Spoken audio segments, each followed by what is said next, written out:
Two brothers are born into a powerful lion dynasty known as the Kakanaka Pride. As the young heirs, Tao and Banda benefit from their father's protection and the bounty of their kingdom. But they won't inherit this realm. At 2 years old, they are banished as outcasts and leave the Pride lands forever. And so begins their coming of age, their trial as nomadic males. On the fringes of society, they must learn a new set of rules. Actions have life or death consequences.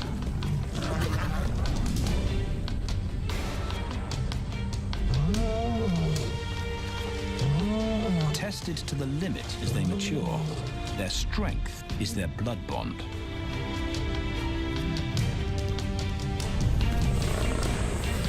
Will they survive this rite of passage and win a kingdom of their own? This is the Lion Brotherhood.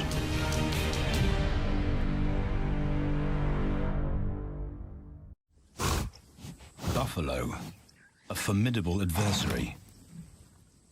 Vast herds spill over the Kakanaka Pride lands. Their grassy smell pervades Tao and Banda's childhood. These are the giants they must slay one day. A moving barricade they will learn to hunt.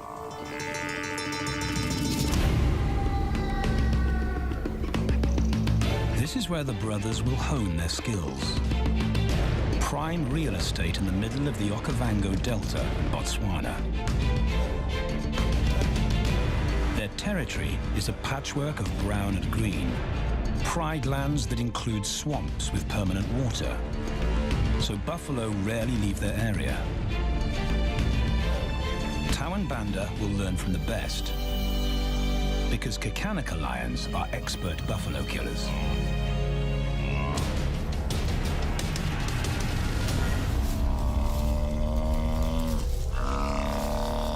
The bellow summons the cubs like a dinner bell.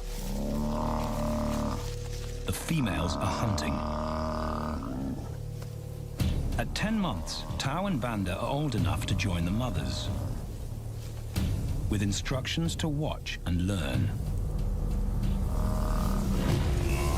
But the brothers aren't the only ones who respond to the cries. Buffaloes have a kinship as tight as the lion's bond. They protect their own.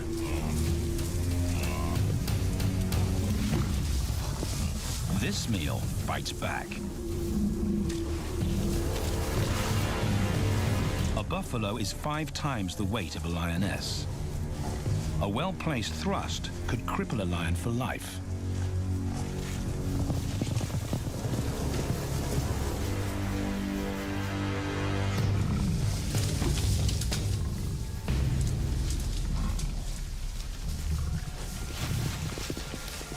On the sidelines, the brothers are out of danger and out of the way. But when they try to help, they distract the females, and the buffaloes get away.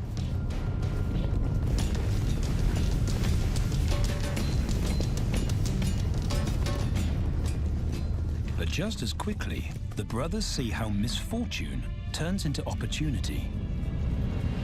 The stampede exposes a loner, and the lionesses react. The mothers are fearless, driven to control and conquer. So Tao attempts his first jump on, risk-free.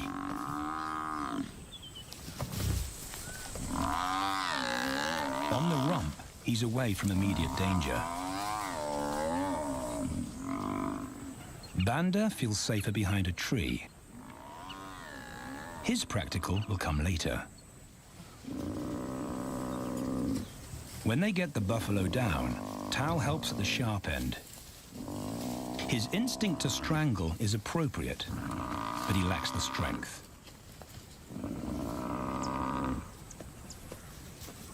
When reinforcements arrive, he realizes he's in over his head.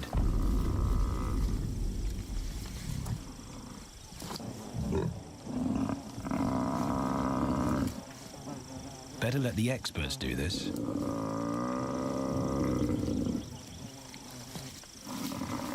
It takes the combined bite force of 2 adults to finally squeeze the life out of the buffalo. With the buffalo dead, horns and hooves are no longer a danger.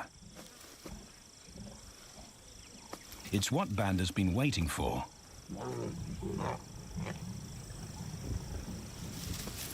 And then, more good fortune.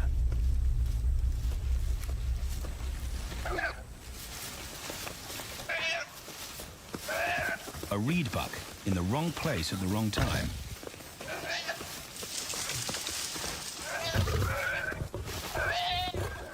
The pride females make it look easy. In an instant, there's an appetizer on the menu. More than enough for everyone. The brothers are accustomed to this endless supply of food.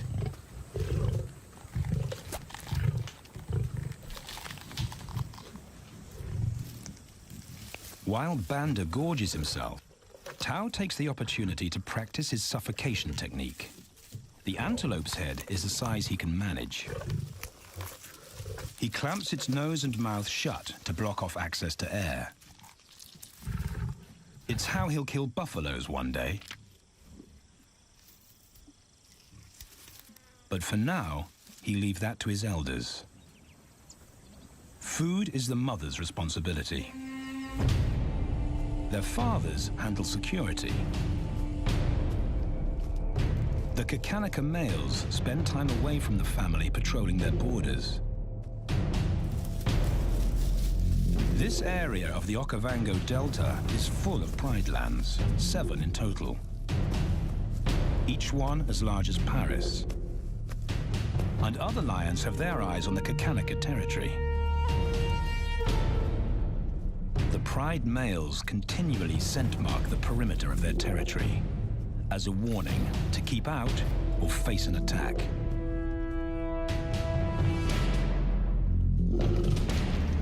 But warnings don't always work.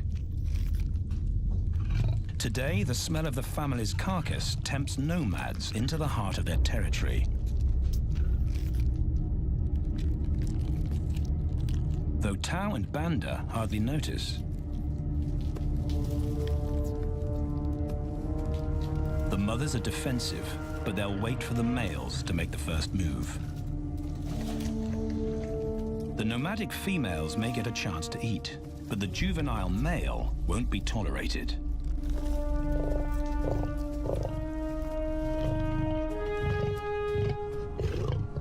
And then the young brothers see firsthand how their fathers, the pride males, deal with rival intruders.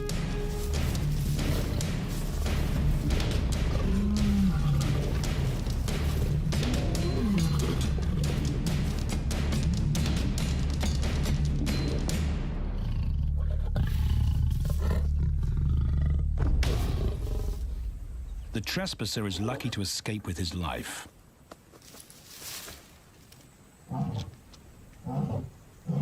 Roaring is their final act of dominance. A bulletin to neighboring prides.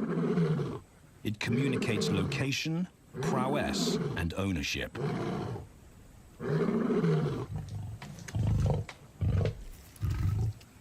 With their fathers on guard duty, Tao and Banda enjoy a meal in peace.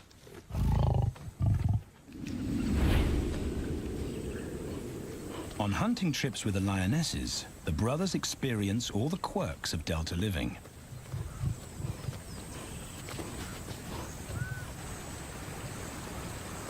Wet and chilly paws come with the territory. Although today, Tao learns how to stay dry. It looks easy when his mum does it.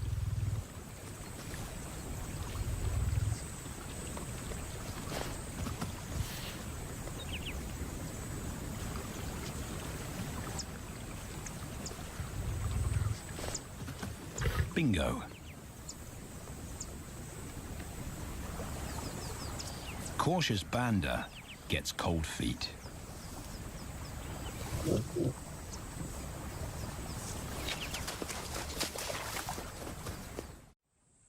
No matter the obstacle, the lionesses stay focused on their primary target, buffaloes, sometimes going to extreme lengths to keep track of the herd.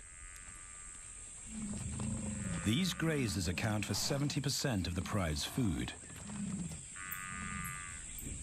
so it makes sense to keep them in their sights. As the buffalo crisscross Kakanika, the lions follow, and Tau and Banda learn about their world.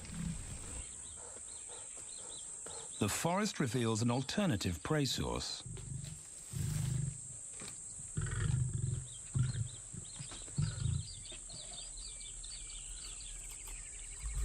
Tau and Banda have eaten impala before, but not often. These agile antelope usually outrun the lionesses, and the meager food reward is not worth the effort of a chase.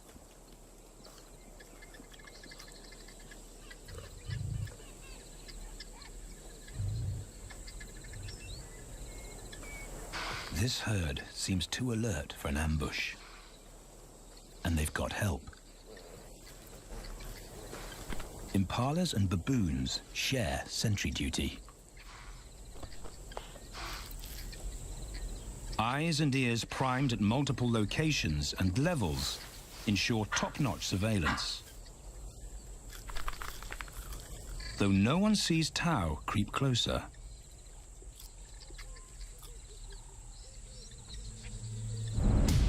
Until now.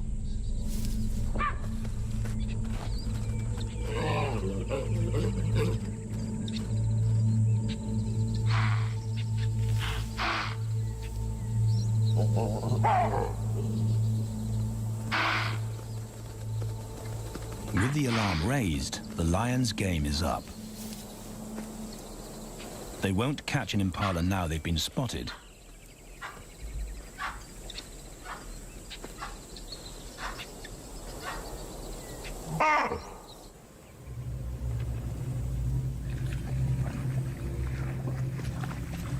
Now 18 months old, Tau and Banda's focus is hunting.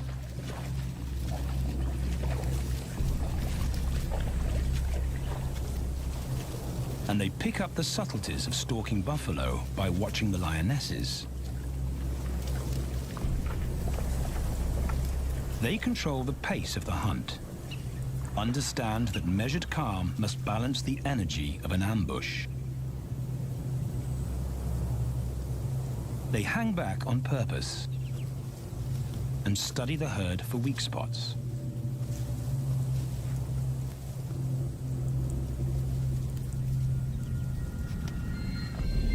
Perfect. A straggler, and he's injured. They move into attack positions.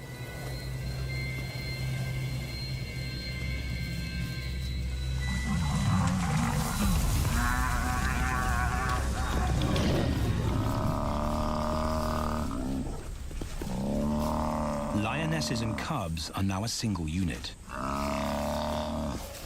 Their adrenaline-fueled onslaught catches the bull off guard. And the support of the cubs gives the lions a weight advantage.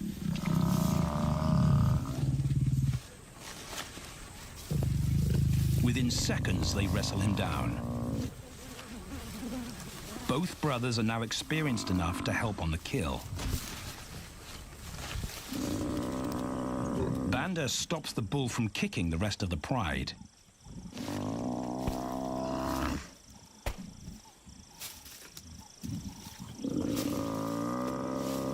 Tau smothers his cries before the herd can attempt a rescue mission.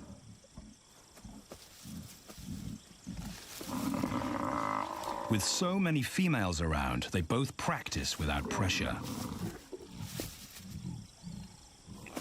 And when it gets too hard, there's always a mother to take over and deliver the suffocation bite. But this idyllic childhood doesn't last.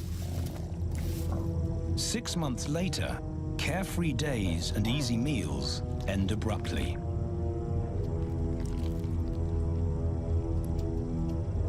The attack comes without warning. It's a brutal pride takeover. The rival's timing is perfect. He's waited for this moment for weeks. He storms into their territory when the family is separated and scatters the remaining females.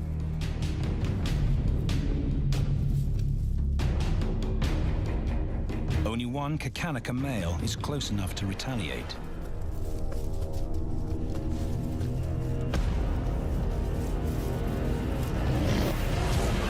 But the rival's intense power is overwhelming.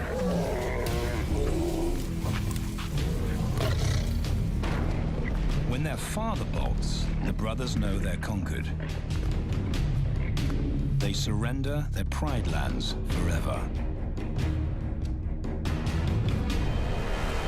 Tau and Banda flee for their lives.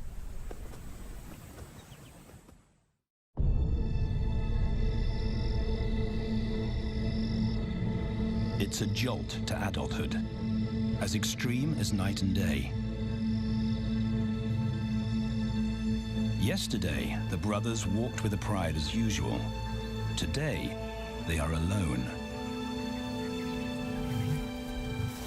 Quite naturally, they stumble onto the first rule of survival as nomadic males. Stick together. A coalition is their best chance to win a territory one day, and a mate. This play session recalls their time together as cubs, and that's vital. Their bond is their insurance policy for the future.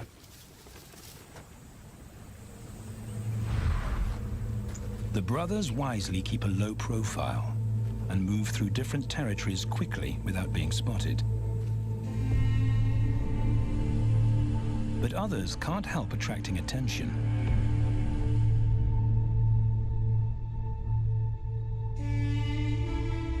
It's worth investigating.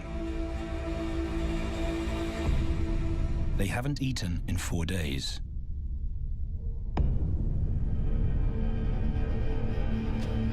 All the signs look promising. And as they get closer, a familiar stench confirms the find.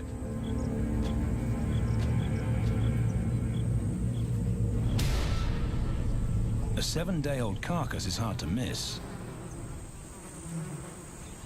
Tau dives right in, but Banda's wary. And it's difficult to get enthusiastic about a mouthful of maggots. Rotten meat is not dangerous to lions, because their stomachs secrete digestive enzymes powerful enough to deal with a heavy bacterial load. A vulture can handle the mother load.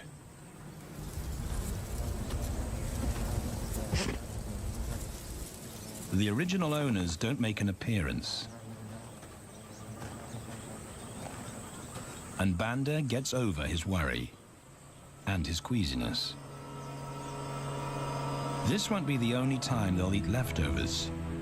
Scavenging and stealing is now their way of life.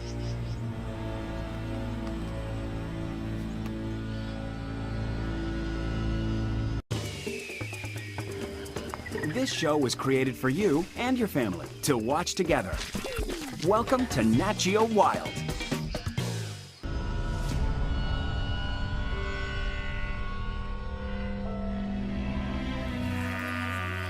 After 6 months, the prospect looks hopeful for the brothers.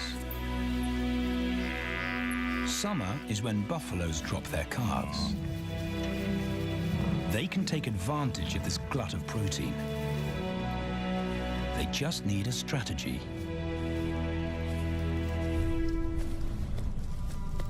He's the right size for them to hunt. But how do they set an ambush without alerting the herd?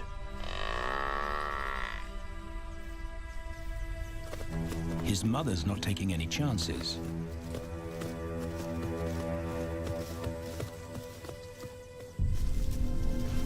tractor tracking. It's the pattern they know.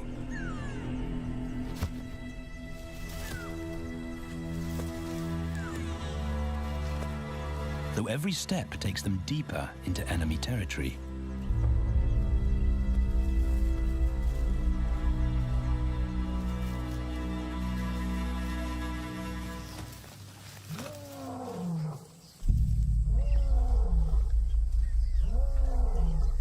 That roar is their cue to leave. And the second rule for nomadic survival: stay away from territorial pride males. Tao breaks both rules when he suddenly splits from Banda.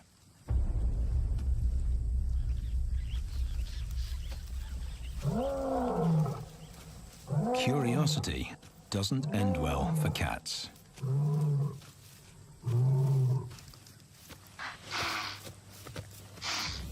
Tao's been spotted, and now the bigger male knows he's inside his pride lands.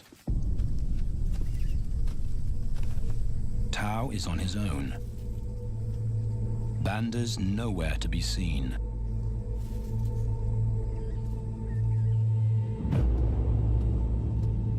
The pride male's age gives him confidence.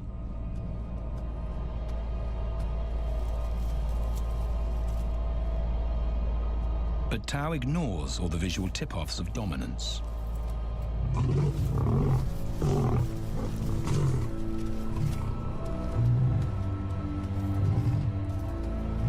The pride male roars his final warning. Despite the threat, Tao doesn't back down.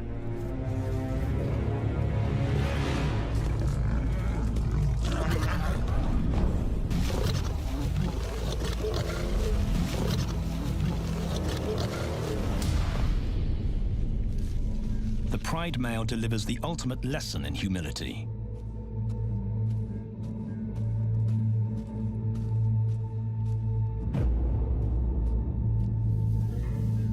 And Tao narrowly escapes.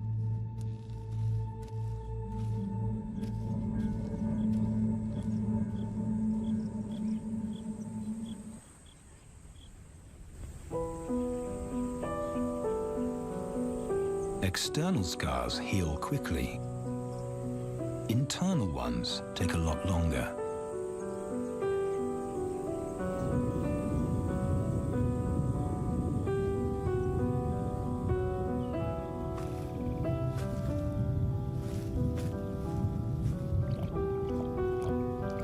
Tao's impulsiveness puts them both in danger. Banda probably wouldn't survive alone.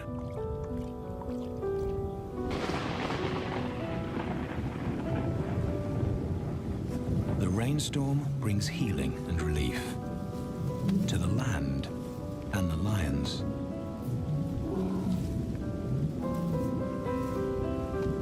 Now 3 years old, they've stretched into broader versions of themselves, though they still play like cubs.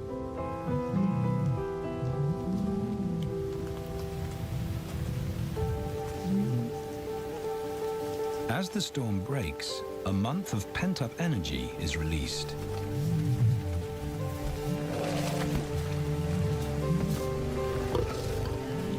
It's a chance to exercise stiff muscles.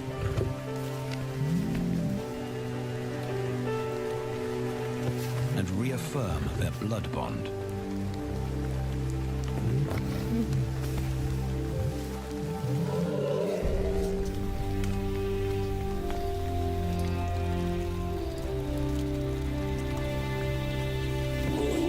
Playing in the rain, their spirits remain undampened.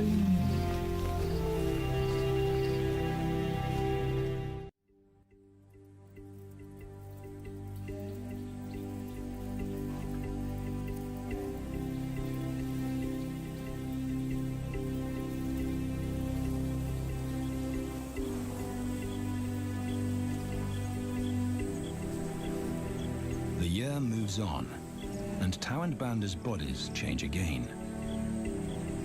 Light manes turn chocolate-colored.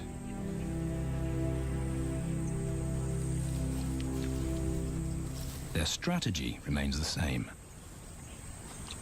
They skirt round the edges of territories, alert for food or danger. So the brothers fan out to recce the area.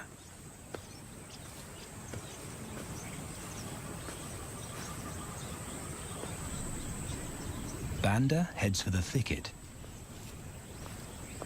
He has to be careful, and so far, prudence has served him well.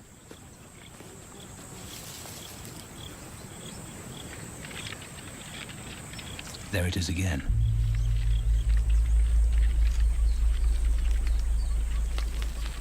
And then he catches a whiff that confirms his suspicion. Fresh meat.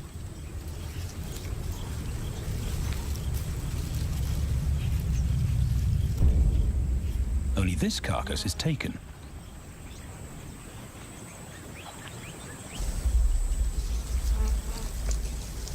Females do occasionally tolerate nomads on their kills. And Banda's subservience gains him access.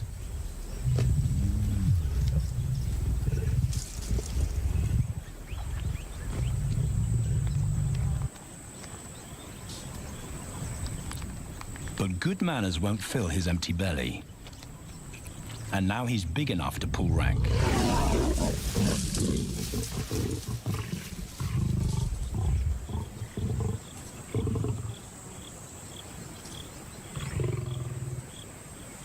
The females don't run far. His bluster is more hunger than malice.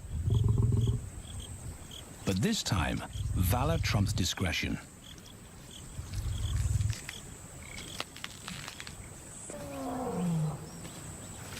Tao's not prepared to go through that pain again. He doesn't think about direction. He's just got to put as much distance as possible between himself and that roar.